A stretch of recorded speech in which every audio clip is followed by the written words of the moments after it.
하나님께서 우리에게 주신 말씀 나누도록 하겠습니다. 요나서 4장 1절부터 11절까지 구약성경 1289쪽에 있습니다. 요나서 4장 1절부터 11절까지 말씀입니다. 우리가 같이 한 절씩 읽고 마지막 11절은 한 목소리로 읽겠습니다. 제가 먼저 하나님의 말씀을 읽습니다. 요나가 매우 싫어하고 성내며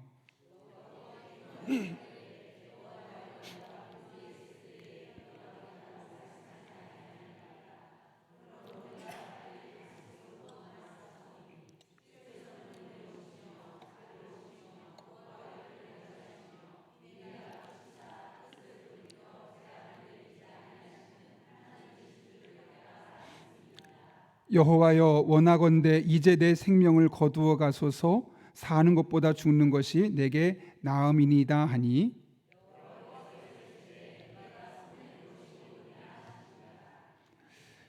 요나가 성읍에서 나가서 그 성읍 동쪽에 앉아 거기서 자기를 위하여 초막을 짓고 그 성읍에 무슨 일이 일어나는가를 보려고 그 그늘 아래에 앉았더라.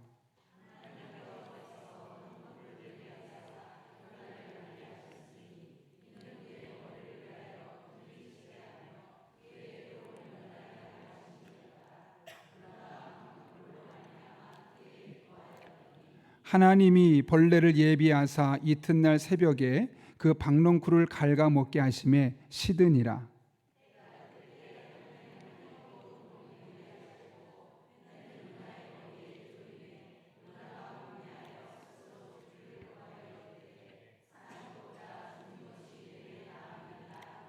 하나님이 요나에게 이르시되 내가 이 박농쿨로 말미암아 성내는 것이 어찌 옳으냐 하시니, 그가 대답하되 내가 성내어 죽기까지 할지라도 옳으니이다 하니라.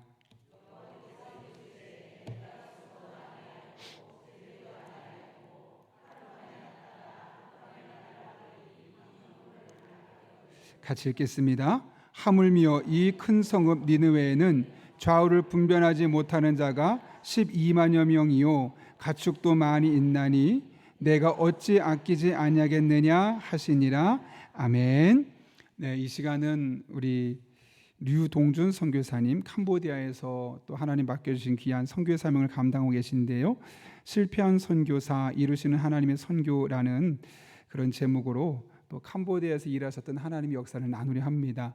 아신 분은 아실 겁니다. 오래전에 저희 교회에서 전도사님으로 사역하셨던 또 우리 선교사님이 되셔서 함께 오셨는데, 우리 나오실 때 크게 박수로 환영하시겠습니다.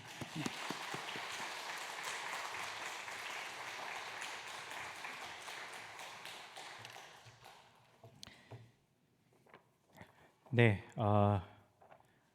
PPT를 좀 띄워주시면 제가 혹시 읽으실 수 있으신가요? 네, 못 읽으시겠죠.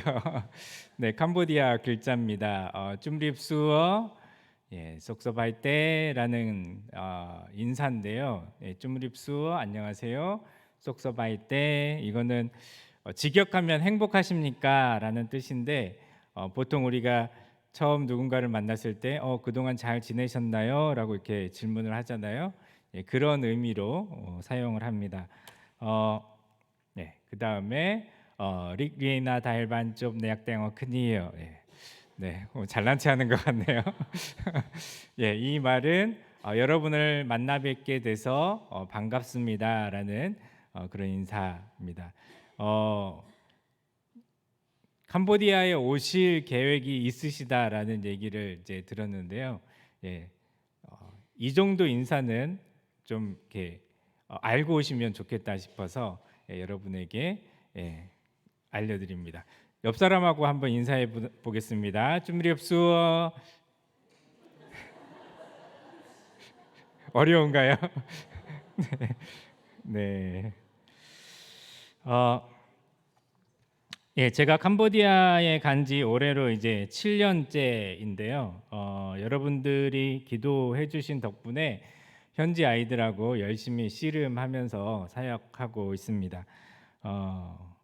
조금 있다가 이제 영상을 통해서 지난 2년 동안 이제 그 전에 거는 지난번에 제가 한번 보여드렸으니까 다녀간 뒤로 2년 동안 어떤 사역들을 진행을 했는지 영상으로 함께 보실 텐데요. 보시고 앞으로도 계속 관심을 가져주시고 기도해 주시기를 부탁드립니다. 여러분 오늘 본문의 주인공 요나 잘 아시죠? 네, 그 교회학교 아이들한테 요나가 누군지 아니 물어보면 대부분의 아이들이 아마 물고기 뱃속의 요나요 이렇게 대답을 할 것입니다. 그러니까 그만큼 아이들에게까지 아주 잘 알려진 선지자가 이 요나 선지자인데요. 근데 여러분 이 요나서를 읽으면서 어떤 느낌을 받으시나요? 뭔가 좀 불편한 마음 그런 게 안 생기시나요? 저는 요나서를 읽으면 좀 많이 불편합니다. 왜냐하면 이 요나가 보통의 선지자 같지가 않거든요. 이 요나서 전반에 나타나 있는 이 요나가 하나님 앞에서 보여주는 모습들이 그 태도가 뭐라고 할까요? 굉장히 불손하다고 할까요? 이 사람이 정말 선지자가 맞아? 이런 생각이 들게 만듭니다. 여러분 요나서 1장 2절 말씀을 보면 하나님께서 요나에게 이런 명령을 내리십니다. 너는 일어나 저 큰 성읍 니느웨로 가서 그것을 향하여 외치라. 그 악독이 내 앞에 상달되었음이니라. 여러분 이 명령을 들은 요나가 어떻게 했을까요? 잘 아시는 대로 순종하지 않고 불순종하죠. 니느웨로 가라고 했는데 니느웨로 가는 방향의 정반대 방향인 다시스로 가는 배를 잡아 탑니다. 근데 가만히 보면 이 말씀 가운데 요나가 나는 하나님 말씀 듣기 싫어. 하나님이 어떻게 이런 말씀을 이런 명령을 나에게 내리실 수 있지? 이런 생각을 가지게 만드는 내용이 전혀 없다는 것을 발견하게 됩니다. 왜냐? 이방 민족인데 이스라엘 사람들이 생각하기에 이방 민족은 뭐 당연히 멸망당해도 되는 민족. 그래서 하나님 앞에 하나님이 이제 말씀하셔서 가서 회개할 것을 외쳐라. 그러면 그들이 회개할 것이고 그러면 내가 내리기로 했던 징벌을 안 내릴 것이다. 뭐 이런 내용의 말씀이라고 한다면 당연히 멸망당해야 될 이방 민족인데 왜 하나님이 구원하시려는 거야? 이런 생각을 하고 불순종할 수도 있습니다. 근데 여러분 방금 읽어드린 요나서 1장 2절 말씀은 그런 내용이 전혀 없습니다. 야 저들에게 회개를 선포하면 그러면 저들이 회개하게 될 것이고 그러면 내가 내리기로 작정했던 재앙을 저 니느웨 성을 멸망시키려고 작정을 했는데 그것을 취소할 거야. 이런 내용의 말씀이 전혀 없다라는 것이죠. 오히려 이 말씀은 그들의 죄악 때문에 그들이 너무 악독하니까 그 성을 내가 멸망시킬 거야 라는 그 내용밖에 없다는 것입니다. 그럼에도 불구하고 요나는 하나님 말씀에 순종하기가 싫어서 다시스로 가는 배를 잡아타고 열심히 도망갔다라고 하는 것이죠. 선지자라고 하기에는 어떻게 선지자가 그럴 수 있어 라는 생각이 들 정도의 믿을 수 없는 모습입니다. 그뿐만이 아닙니다. 배를 타고 열심히 가는데 이 배가 어떻게 되나요? 폭풍우를 만나게 되죠. 폭풍우를 만나서 배가 침몰할 지경이 됩니다. 그때 이제 사람들이 이제 난리가 났죠. 이제 배가 침몰하게 생겼으니까 어떡하나. 우리가 살기 위해서는 우리가 이제 장사하려고 이만큼 짐을 이 배에 싣고 가고 있는데 이걸 다 버려야 돼. 어떻게든 배를 가볍게 해야지 우리가 이 폭풍우 속에서도 살아남을 수 있어. 짐을 다 버립니다. 뭐 아깝지 않게 생명이 달렸으니까 다 버리죠. 근데도 폭풍우 때문에 앞으로 나아가지를 못하고 점점 이제 바닷속으로 가라앉으려고 합니다.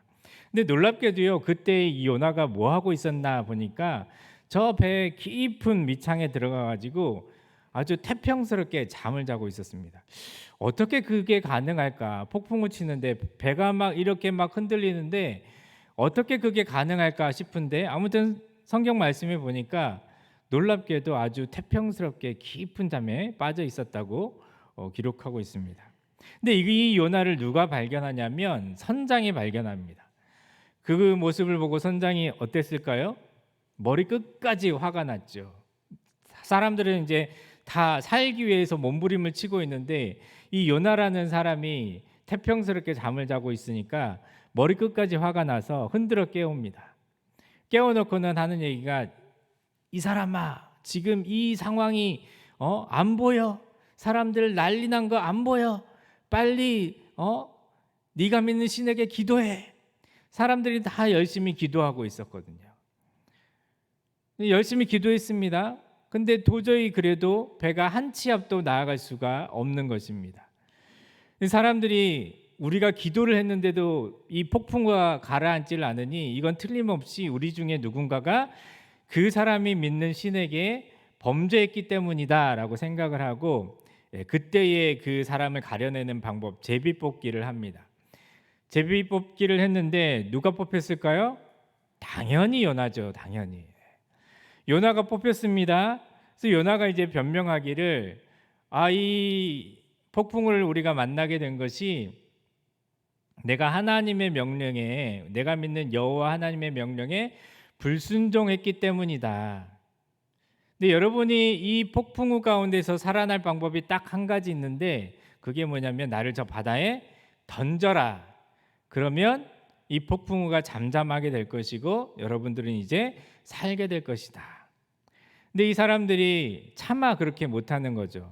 사람 목숨이 너무나 소중한 거 아닙니까? 그래서 어떻게든 이제 자신들의 힘으로 살아보려고 노력을 더하는데 안 되는 거죠. 그래서 어쩔 수 없이 요나를 바다에 던집니다. 자, 이 모습을 보면 우리가 쉽게 생각하기에 요나가 지 잘못을 알고 있었구나. 그래서 이 사람들을 그러면 어떻게 살려야 되나 생각했을 때, 내가 죽으면 그러면 이 폭풍우가 잠잠하게 될 것이고 이 사람들은 무사히 저기 보이는 육지까지 갈 것이다. 이렇게 생각해서 그렇게 이야기를 했을 것 같죠. 근데 조금만 더 깊이 생각해 보면 그렇지 않다라는 것을 알게 됩니다. 여러분, 요나가 바다에 빠져 죽으면 하나님께서 요나에게 내리신 그 명령 이룰 수 있습니까? 요나가 죽으면 끝나는 거예요, 거기서. 그렇기 때문에 이 요나가 생각하기에 내가 저 바다에 빠져 죽으면 나를 어떻게 하시지 못할 거야. 나를 니느웨에 보내지 못하실 거야 라고 생각을 했던 거죠. 그래서 바다에 던지라고 한 것입니다. 자, 요나가 내가 바다에 빠져 죽으면은 이제 모든 하나님의 계획이 다 실패할 거다라고 생각해서 사람들에게 바다에 던지라고 했고, 사람들이 그 말을 듣고 바다에 던졌습니다. 요나의 뜻대로 됩니까? 절대 안 되죠. 왜요? 하나님이 하시는 일인데 인간의 계획대로 되겠습니까?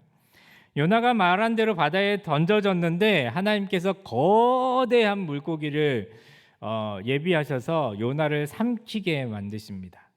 요나가 그 물고기 뱃속에서 3일 동안을 지내면서 무슨 생각을 했을까요? 그 캄캄한 어둠 속에서 아마 절망을 느꼈을 것입니다. 내가 죽지도 못하고 지금 이렇게 어둠 속에 있구나. 그러면서 이제 점점 마음속에 하나님 앞에 잘못했구나라는 생각을 하게 된 것 같습니다.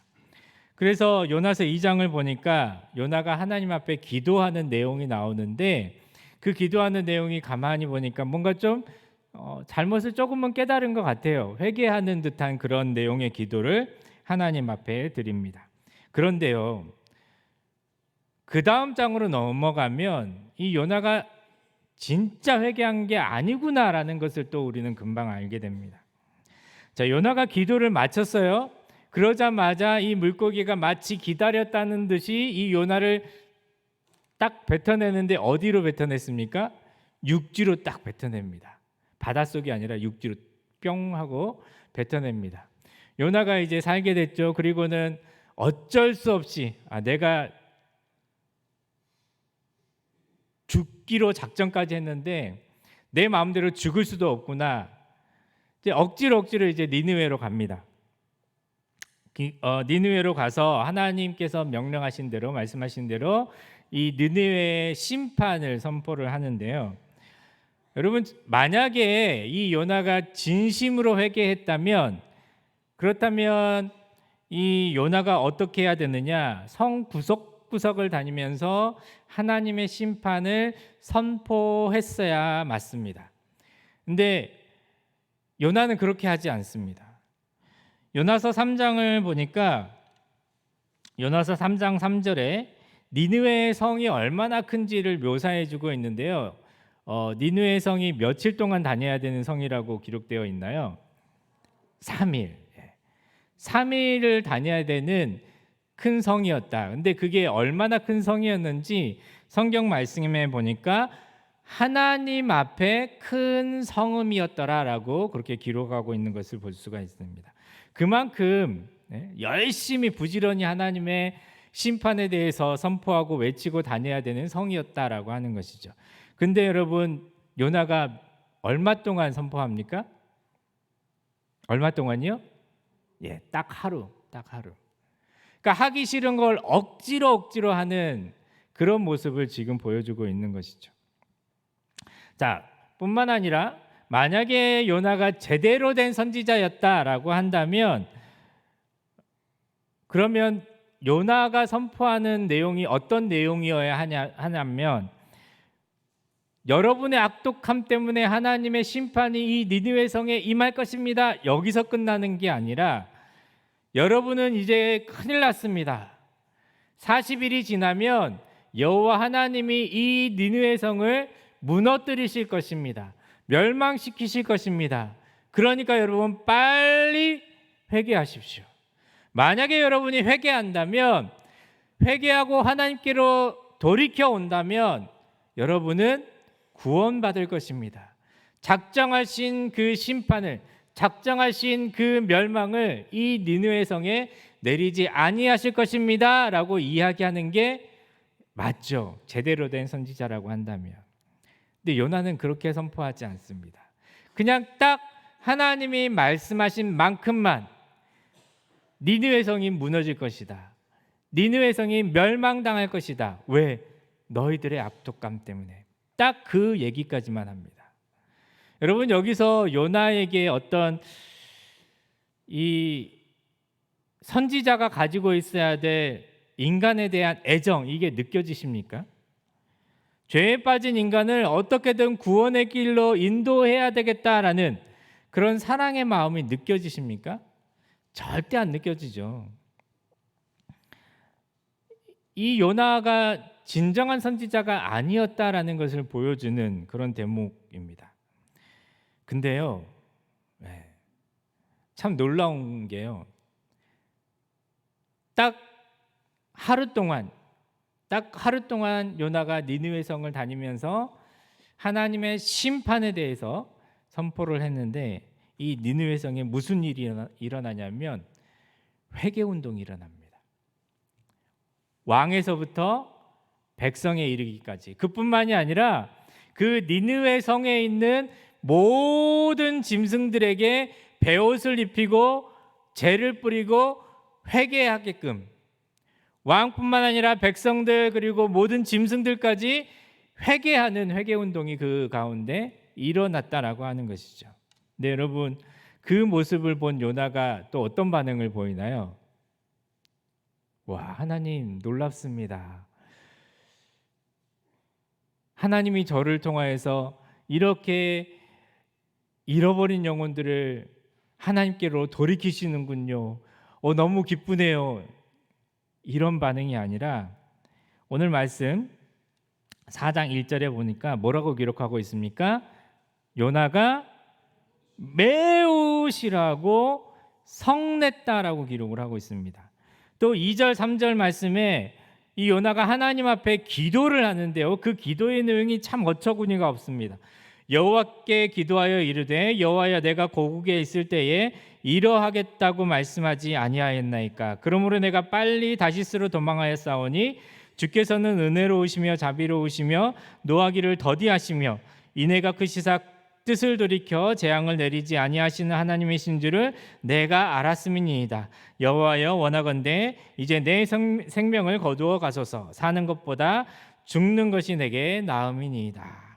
여러분, 이 말씀을, 이 이야기를 우리가 좀 더 피부에 와닿게 표현을 바꿔보면 이렇게 바꿀 수가 있습니다. 하나님, 내가 고국에 있을 때 이런 걸 보기 싫어서 다시스로 도망하려고 하지 않았습니까?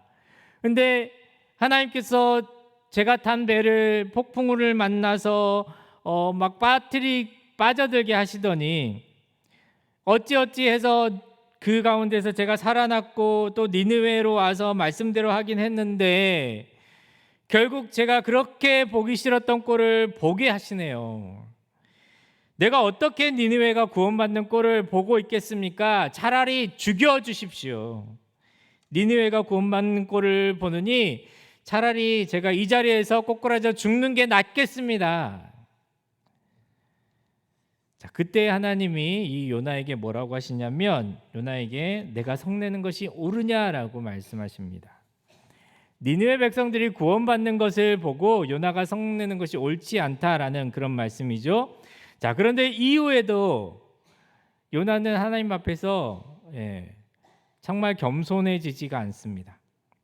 박넝쿨 하나 때문에 하나님께 성을 내는데요. 뭐라고까지 성을 내냐면 내가 성내다가 죽을지언정 내가 성내는 것이 옳습니다라고까지 이야기를 합니다. 여러분, 하나님께서 이런 요나를 보시면서 마음이 어떠셨을까요? 여러분, 사실 요나는요 성경에 나타난 최초의 이방 선교사입니다. 하나님의 구원 계획 가운데 이방인들도 포함되어 있다라는 것을 분명하게 드러내는 것이 바로 이 요나서인데요. 그렇다고 한다면 요나는 처음 하나님의 명령을 들었을 때부터 바로 순종해서 니느웨로 갔어야지 맞습니다. 또 니느웨에 와서 구석구석 다니면서 3일 길을 다녀야 된다고 했는데 3일이 아니라 4일, 5일 아니 열흘, 20일, 30일, 이제 40일 후면은 하나님의 심판이 임한다고 말씀하셨는데 그 심판이 임하기 직전까지 계속해서 하나님의 심판에 대해서, 회개에 대해서 선포했어야지 맞죠. 그런데 그는 불순종하여 다시스로 도망하려고 했고요. 자신이 잘못했음을 알면서도 진정으로 회개하지 않았습니다. 또 어쩔 수 없이 말씀대로 하긴 했지만 형식적인 순종뿐이었죠. 한마디로 이야기하면 요나는 실패한 선교사였다라고 하는 것입니다. 그런데 놀라운 것은요, 그럼에도 불구하고 하나님의 선교는 이루어졌다라고 하는 것입니다. 여러분, 요나가 왜 그렇게 하나님의 말씀에 불순종했을까 생각해 보신 적이 있으신가요? 어떤 사람들은 이 요나가 활동했던 무대가 북이스라엘인데요. 이 아수르, 니느웨가 아수르의 수도인데 이 아수르라는 나라가 북이스라엘을 너무나 괴롭혔기 때문에 틈만 나면 군사들을 이끌고 와서 사람들을 죽이고 포로로 끌고 가고 그랬기 때문에 이 요나가 아수르를 너무나 싫어해서 하나님의 말씀에 불순종한 것이다, 이렇게 설명을 하시는 분들이 있는데요. 저도 처음에는 그런 줄 알았거든요. 근데 연구를 해보니까 그렇지 않더라고요. 그럴 수가 없는 게 요나가 활동했던 시대와 아수르가 강대국이 되어서 북이스라엘을 처음 쳐들어왔다라고 성경에 기록되어져 있는 시대가 다르거든요. 요나가 활동했던 시대가 훨씬 이전입니다. 몇십 년 이전입니다. 그뿐만이 아니라 아수르라는 나라와 북이스라엘이라는 이 나라 사이에 또 다른 나라가 있었습니다. 그렇기 때문에 만약에 아수르가 군사들을 이끌고 북이스라엘을 괴롭히러 침략해 들어와야 된다고 한다면 이 중간에 있는 나라를 거쳐야 되는데 그게 불가능하다라고 하는 것이죠. 요나가 활동했던 시대는 아수르는 그냥 조그만한 나라였거든요. 강대국이 아니었거든요. 그러면 요나가 왜 하나님 말씀에 불순종하려고 했을까요? 아무리 생각해도 이유는 딱 하나밖에 없습니다. 이스라엘 백성들이 가지고 있는 선민 사상입니다. 여러분, 이 선민 사상이 뭔지 아시죠? 우리 민족만 하나님의 택함을 받았고, 그래서 우리 민족만 하나님의 구원 계획 가운데 들어가 있다. 그럼 나머지 다른 이방인들은요? 그들은 하나님께 버림받은 민족이고, 그래서 반드시 심판받아야 마땅한 민족들이다라고 하는 것이 바로 이 선민 사상인데, 이 요나에게 그런 선민 사상이 있었다라고 하는 것입니다. 성경의 다른 부분에도 요나가 등장하는데 그 부분을 보면 바로 이 요나에게 그런 사상이 있었다라는 것을 우리가 알 수가 있는데요.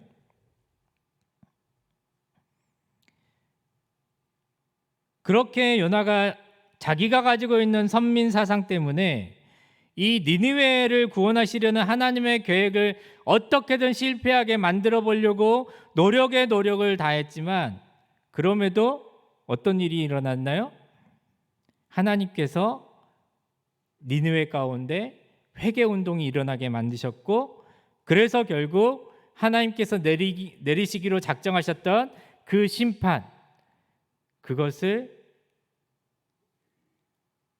취소하는 그런 놀라운 역사가 그 가운데 일어났다라는 것입니다. 우리는 이 요나서를 통해 온 열방을 향한 하나님의 계획을 깨닫게 됩니다. 하나님께서는 이스라엘 백성들을 택하셨는데 그 택하신 이유 자체가 열방을 향한 구원 계획을 열방 가운데 알리시기 위해서 이스라엘을 택하셨고, 그래서 성경 구석구석에 온 열방의 구원 계획을 나타내시고 그들을 구원하시려는 하나님의 움직임, 하나님의 선교가 나타나고 있다라고 하는 것이죠. 자, 우리가 하나님의 선교에 대해서 알게 되었습니다. 단순히 신약에만 열방을 향한 하나님의 구원 계획이 나타나는 것이 아니라 구약의 창세기부터 요한계시록까지 모든 성경이 다 열방을 구원하시려는 하나님의 계획이 담겨져 있는, 그리고 하나님의 행하심이 담겨져 있는 하나님의 선교인데, 그것을 우리가 알게 되었다고 한다면 그러면 우리는 이제 어떻게 해야 될까요?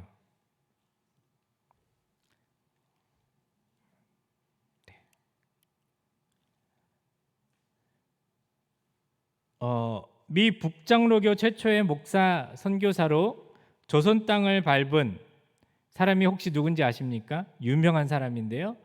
언더우드입니다.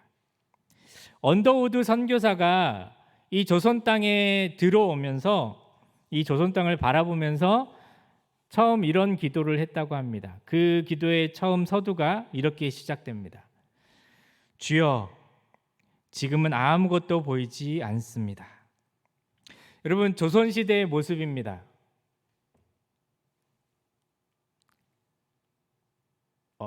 PPT가 조선시대의 모습입니다. 언더우드의 기도와 똑같지 않습니까? 아무것도 보이지 않습니다. 이 땅이 과연 어떻게 될 것인지 미래가 보이지 않습니다. 무당인데요. 저렇게 모든 사람들이 우상에 사로잡혀서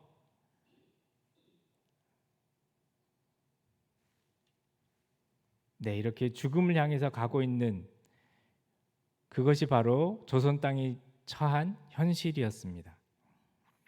그런데 하나님은 그렇게 암울했던 조선 땅에 수많은 선교사들을 보내주셨습니다. 여기는 몇 명 없는데요. 너무 하나에 다 담으면 담을 수가 없어서 예, 한 열 몇 명 들어가 있는 사진으로 구해 보았습니다. 들어오신 분들이 어떤 일들을 하셨느냐? 예. 언더우드는 경신학교와 연희 전문학교를 설립을 했고요. 아펜젤러 아펜젤러 선교사는 배제 학당을 설립했습니다. 잘 안 되네요. 예, 에이비슨 선교사인데요. 세브란스 병원과 세브란스 의학 전문 학교를 설립을 했고요. 헤론 선교사는 재중원을 운영했고, 여러분 잘 아시는 양화진 외국인 선교사 묘원에 최초로 묻힌 분이십니다. 또 이분은 루비 캔드릭이라는 여성 선교사인데요. 안타깝게도 조선 땅에 들어온 지 얼마 되지 않아서, 몇 년 되지 않아서 굉장히 젊은 나이에 그 풍토병으로 목숨을 잃게 되었는데요. 이분이 그 파송해준 선교부에 보고서 편지를 써서 보냈는데, 그 내용 가운데 이런 내용이 있다고 합니다. 지금 이제 묘비에도 그렇게 쓰여져 있는데요.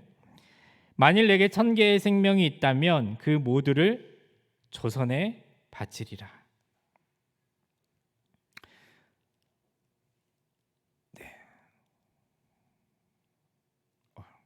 넘어갔네요.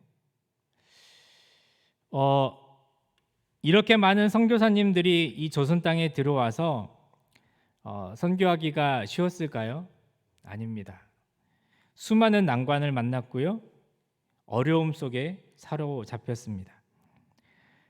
그 가운데서 어떤 사람은 사랑하는 아내를 잃기도 했고요. 어떤 사람은 정말로 의지하던 남편을 잃기도 했습니다. 그리고 어떤 사람은 너무나 사랑스러워서 눈에 넣어도 아프지 않을 아이들을 잃은 사람도 허다했습니다. 그런데 그들은 조선 땅에 복음 전하는 것을 포기하지 않았습니다.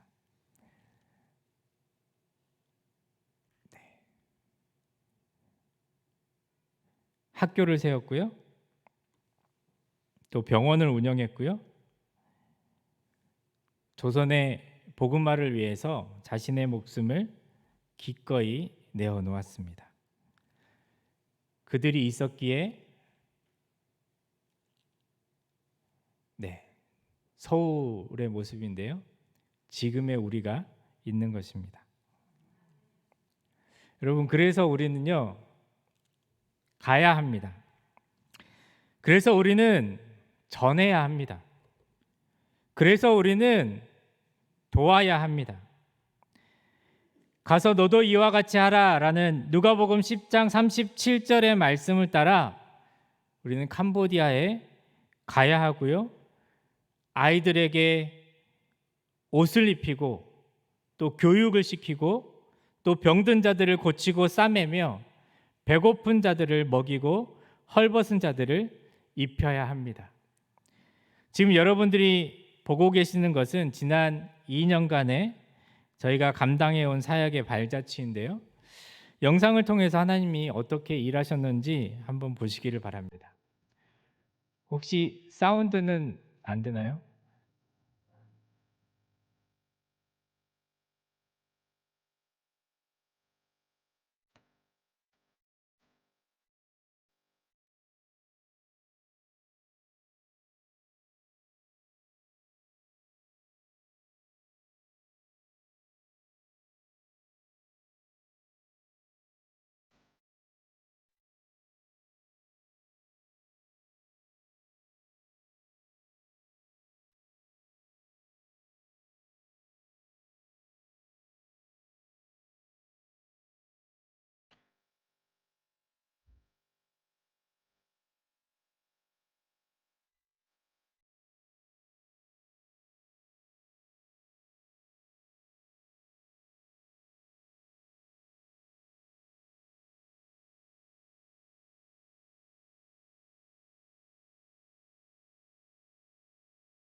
네, 이 모든 일이 다 여러분들이 기도해 주시고 또 후원해 주셨기 때문에 가능했습니다. 앞으로도 많은 관심을 가져주시고요. 캄보디아 선교를 위해 지속적으로 기도해 주시기를 부탁드립니다. 기도하겠습니다. 참으로 좋으신 아버지 하나님, 성경은 창세기부터 요한계시록까지 열방을 구원하시려는 하나님의 선교에 대해서 기록을 하고 있습니다. 그래서 요나를 택하셔서 니느웨로 보내시고 그들을 그 죄악 가운데서 구원하시려고 하셨는데 요나는 그것이 싫어서 도망쳤고 또 억지로 순종하면서도 그 마음을 다해서 따르지 못했던 것을 봅니다. 한마디로 그는 실패한 선교사였습니다. 그럼에도 불구하고 하나님은 하나님의 선교를 이루어 가시는 것을 봅니다. 하나님의 뜻이 열방을 향하여 있을진데 하나님, 그렇다면 우리가 무엇을 해야 될지 고민해 봅니다. 130여 년 전 이 땅에 들어왔던 수많은 선교사들, 그들의 희생이 있었기에 지금의 우리가 있는데 하나님, 그 은혜를 우리가 어찌 갚을 수 있을런지요. 우리에게 베풀었던 자들에게 갚을 수 없음을 고백합니다. 그렇다고 한다면 이제는 우리의 베풀음을 기다리고 있는 사람들에게 베풀어야 하는 줄 믿습니다. 우리가 열방을 향하여 나아갈 수 있도록 도와주시옵소서. 하나님의 선교에 동참하는 저희들 되게 해 주시옵소서. 그리하여 하나님 나라에서 수고하고 또 수고했다라고 칭찬을 듣는 저희들이 되게 해 주시옵소서. 하나님께서 우리의 삶의 길을 그렇게 인도해 가실 줄 믿사오며 예수 그리스도 이름으로 기도드립니다. 아멘.